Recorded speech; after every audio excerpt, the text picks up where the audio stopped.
Yo, what is up everyone, Jay here, back again with another Fire Emblem Heroes reaction video to the newest main series banner that was just revealed to us, and this time it is the Ashen Wolves from Three Houses DLC, and this is a highly anticipated banner for a lot of people because these characters are pretty popular. Now, I played Three Houses, but I haven't played the DLC at all, so I'm not familiar with really any of these characters. The only thing I know is the designs are pretty cool. I think Happy's cute. Yuri's pretty cool, I guess. I don't really know them as characters, so you know, I can't really speak on their like lore inspired stuff, but yeah, like I said, this was a highly anticipated banner, so you know, I had a feeling we were gonna get Ashen Wolves this year. I mean, DLC came out what? I don't remember when it came out. Was it 2020 when it came out? Because Three Houses came out 2019, so you know, it was bound to happen. So it is a Three Houses banner, and even though you know I don't really pull on Three Houses banner, it's okay because I just plus 10 Brave Marth and I want to save my orbs, so I'm fine with this. So I am happy for the fans who did wait for these characters. So like I said, they're very highly anticipated. And yeah, so the first unit is Yuri, the Leon of Three Houses, because his design is very similar to Leon. So he is Ashen Valiant, and he's pretty insane. He's a dagger infantry unit, and the reason I say he's insane is because he comes with a very foul assist skill. As you can see, foul play right here. Did you just see what happened right there? That is crazy movement. So yeah, foul play is absolutely foul, and I really hope it's restricted. But let's just go over his kit. So he has Honorable Blade as his dagger. It gives him Canto. So he's got Canto built in his weapon, which is crazy. He's got -1 cooldown, and then he also gets extra movement. So this dude is movement central. Canto with 1 extra movement space on a ranged unit. So he's basically a Cavalier, ranged Cav. And if the foe's HP is greater than or equal to 50, then he gets attack speed plus 60 unit during combat, which is very easy to get. And then of course the regular dagger effect with the debuff. And then this is the assist that I'm scared of right here. Foul play. This is foul. It's a 3 ranged assist, 3 range, and you basically just swap spaces with people. So this is like a, I don't know what this is. This is like a mega reposition or something. Mega swap, because I'm really hoping that this is not inheritable. I assumed at first it wasn't inheritable because it didn't have the plus sign, but obviously not every assist that's inheritable has a plus sign after it. So I'm really hoping this is not inheritable, because this might break the game if everybody can just swap within 3 spaces. You know, if Intelligent System doesn't want their game to be broken and people to stop playing, I think it'd be a good thing to keep this restricted, or at least keep it restricted to maybe dagger infantry units. I think that'd be fair, because imagine like Ninja Lin with this shit. This would be disgusting. Having a Ninja Lin with foul play moving 3 spaces. And if you notice too, when Yuri did it, let's see.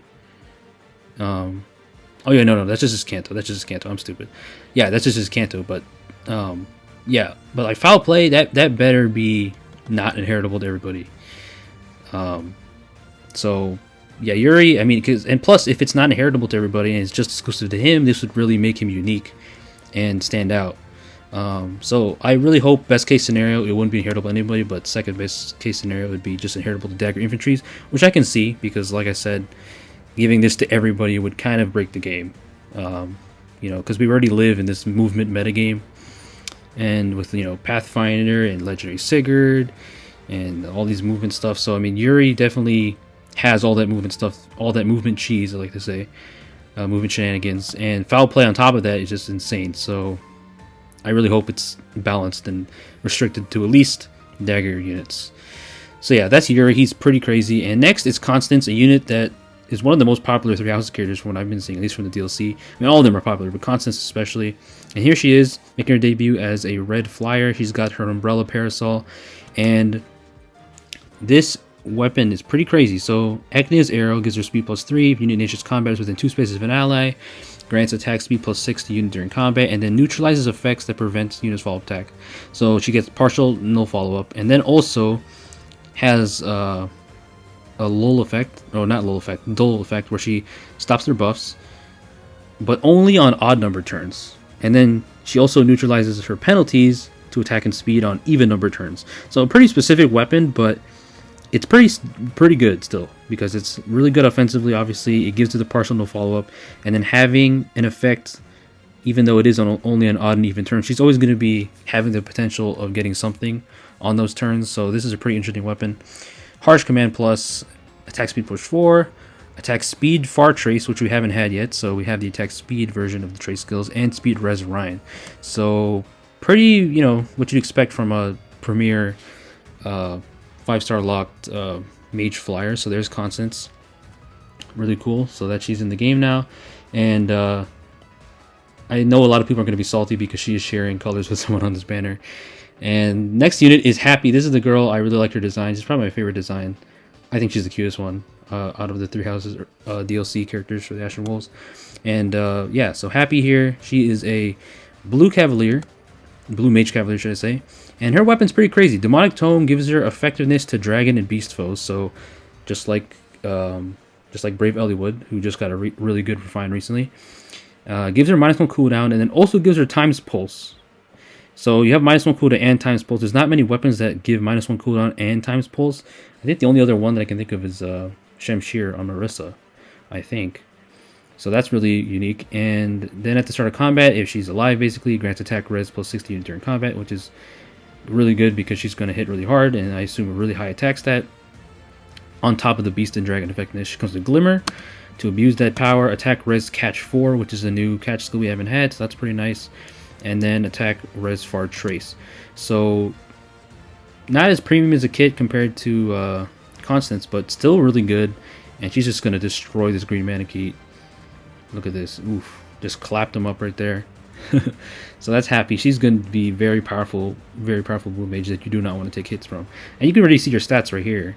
She's got low speed, so that might be a problem, but I mean, she's just going to OHKO anyway, probably most of the time, if you set her up right. So 56 attack, base attack is pretty good with her weapon equipped, and good res, but low defense. And last, the unit that Constance is sharing colors with, that I know a lot of Constance fans are pretty salty about, are probably pretty salty about, and it's Muspell, the guy that was in Tempest Trials, the new OC, the Flame God, who's actually kind of a clown. I mean, just look at those shoes. What are those?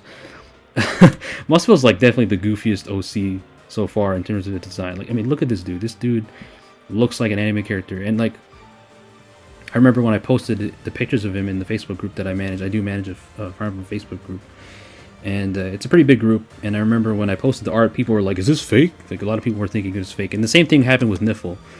And I know a lot of people think this design is stupid, but personally, I'm not like all mad about it. Like, I don't mind it, honestly, because I think it's kind of funny, and also the fact that they're kind of going away from the norm on these designs, because you'd think that these Niffle and Muspell and all these gods would be like, you know, generic, not generic, but like, you know, your typical designs for them, like these beasts, but they're actually like funny looking dudes. And Niffle's design is also kind of weird, at least at first it was.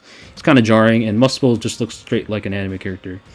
But yeah, enough about the design, let's get into their kit. So he comes with Flame Lick Breath, pretty much the same as what we saw in the Tempest Trial, except the only difference now is that he's got an A skill and he's got a C skills, because they didn't give him this skill in Tempest. So I knew they were going to give him Domain of Flame, just like Niffle had Domain of Ice.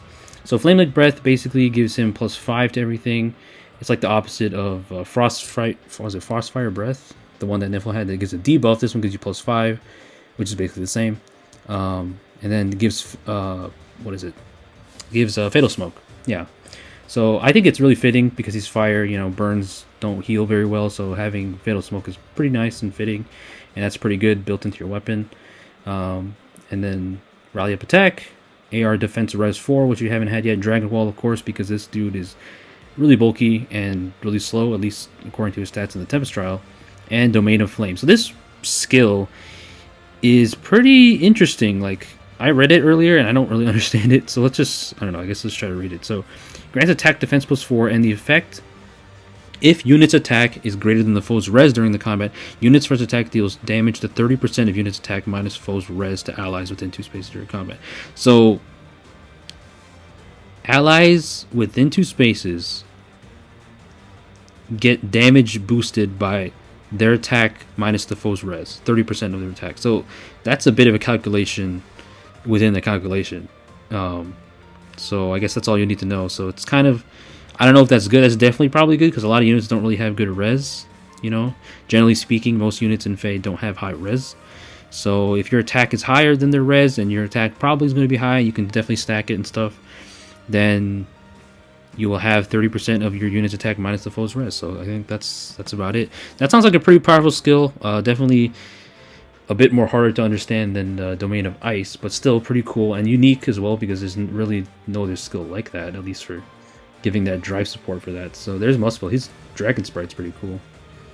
So yeah, that is Muspell, and like I said, he is sharing colors with Constance, so that's pretty annoying for people who are trying to +10 her and have saved a lot of orbs for her, but there is a sparking on this banner, so at least you can get one guaranteed copy of Constance. But yeah, so I don't even know how many people are going to pull from Muspell, to be honest, because he's not, just like Niffle, he's not a mythic unit, even though I think he does have potential in Aether Raid's defense. Maybe offense, I don't know. I don't think he's... I think Niffle's a little better, at least on paper, because that flash effect is really nice. But Fatal Smoke is not bad either, so I don't know. I don't know how many people are going to be incentivized to pull for Muspell, but we'll see, I guess. I mean, unless you like his anime-ass design, you can definitely pull for him.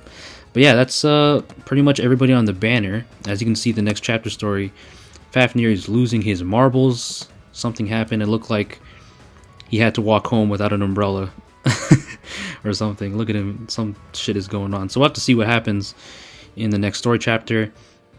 And as you can see right there, for a short moment, Balthus is there, the last unit of the Ashen Wolves. And I remember when people were theory crafting Ashen Wolf characters that everybody was saying it was either Caspar or Balthus would introduce gauntlet weapons. And as you can see, Balthus is an axe unit, so rest in peace the Gauntlet Dream on Balthus.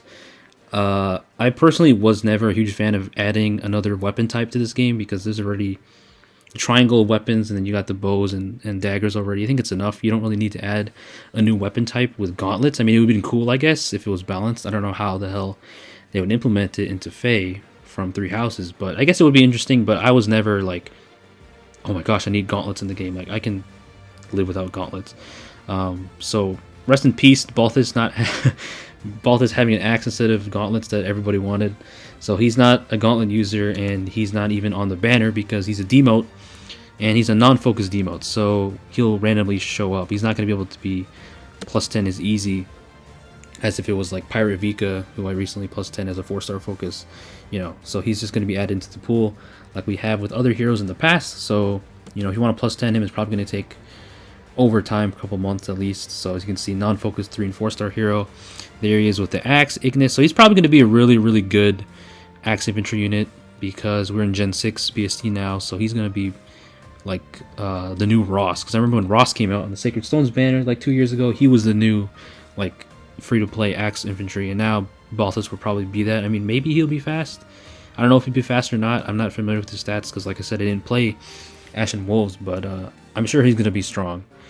But yeah, that's Balthus, king of grappling, and he doesn't even have his grappling gauntlets. So yeah, rest in peace to that, but you know, it's cool. I'm still happy for the people who wanted him, even though I know there's people going to be crying that he didn't have gauntlets on.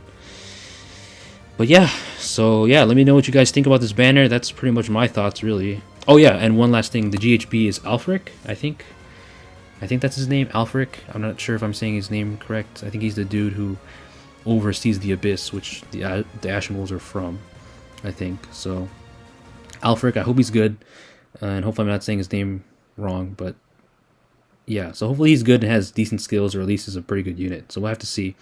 So yeah, that's pretty much it, guys. Let me know what you guys think, and thank you guys for watching and listening to me ramble. Subscribe if you haven't, and peace out.